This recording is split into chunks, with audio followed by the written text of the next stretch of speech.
Rescue efforts continue across central Vietnam as devastating floods leave at least 55 people dead and 13 others missing. In Gia Lai and surrounding provinces, police and military teams have been working non-stop to evacuate stranded residents.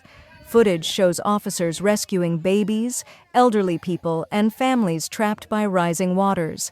The floods have destroyed nearly 950 homes and left more than 28,000 properties submerged. Major roads and highways remain blocked by landslides, making access to many areas extremely difficult. Authorities report more than $340 million in economic losses, along with the deaths of millions of livestock and poultry. Emergency teams continue delivering food, medical supplies, and critical aid to flood-hit communities as search operations expand. Central Vietnam now faces one of its most severe disasters in recent years.